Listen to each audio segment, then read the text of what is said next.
এই তোর দাঁত খুলে বেরিয়ে গেছে, এই দেখ সবগুলো দাঁত আছে তো। কোন দিকে এটা ছিল?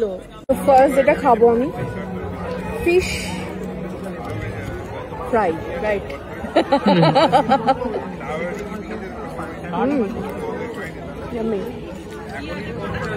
আমি কেন হিলটা পরে এখানে এসেছি? ও আবার চামচ নিয়ে এসছি, চামচ দিয়ে খাবো বলে ফিশ ফ্রাই। সাইলেন্ট ব্লগ হচ্ছিল আমার মতো। না না সাইলেন্ট হচ্ছিল না, বলতে শুরু করলে তুই চলে এলি।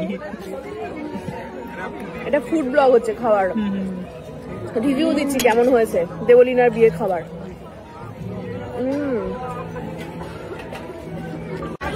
এবার আমার গালে উঠে যাবে এটা কর্ন রাইস মনে হয়, তাই না? কর্ন রাইস সাথে আমি নানটা খাইনি, ভালো হয়েছে। বেক ভেটকি। ওটা একটা ইন্টারেস্টিং কমেন্ট। দাঁতে ব্যথা হবে কেন? নান খেলে আমি যখনই ও কিছু খেতে বলে বলছি দাঁতে ব্যথা হবে, খাইও না। আমি আগের দিনে কি বলেছি তোকে?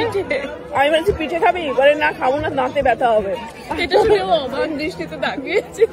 আমি প্রচুর কিছু স্কিপ করে ডিরেক্ট। এটা এত ভালো হয়েছে, আমি দুবার নিয়ে আসলাম। রাইসটা এত ভালো আর এটাও খুবই ভালো।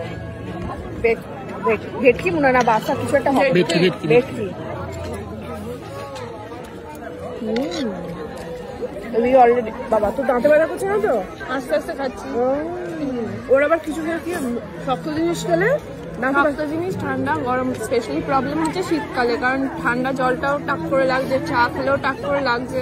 তাহলে তোমরাই কমেন্ট করে একটু বলো তো কি ঠিক কি খাওয়া উচিত যাতে দাঁতে ব্যথা করবে না। তাহলে কি ও টুথপেস্টে নুন নেই? মাটনটা খেলে কি? মাটনে অব্দি যেতে পারছি না, মাছই আটকে। ও আবারটা মাছ আনলি তুই? হ্যাঁ সত্যি ভীষণ ভালো হয়েছে এটা ব্যাপারটা। এবারে নিয়ে দাঁড়িয়ে গেছে প্রচুর পরিমাণে কন্ট্রোল করবো, মানে মাটন মাটন মাটন। এটা কি নর্মাল পেট? ওদিকেও পড়ে গেছে মাটন। এর দাঁত ব্যথা সারলে তবে যাবে মাটন আনতে।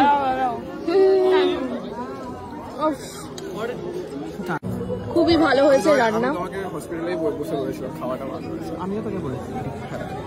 এই তোর দাঁত খুলে বেরিয়ে গেছে, এই দেখ সবগুলো দাঁত আছে তো। মাটন খেতে এটা ব্যাড রিভিউ হয়ে গেল। হলুদ দাঁত, সোনার দাঁত। এত ভালো খাবার, ওর এমনি দাঁত সোনার দাঁত হয়ে গেছে এখানে খেয়ে। এই না ওর দাঁতে একটা রূপো বসানো আছে একটা জায়গায়। হ্যাঁ এত বড় লোক তুই। রূপো কেন? সোনা বাঁধাবো, রূপো তো সস্তা। আগে বাদিয়েছিল দাঁতে। তবে এই দিকে একটা আছে, আমি দেখেছি। এটা কোন দিকে একটা ছিল? কোনোদিনও ছিল না। তাহলে রূপোটা ক্ষয়ে গেছে। দেখ তোর দাঁতে ব্যথা আর ওর দাঁত খুলে গেছে, কি ব্যাপার বলতো?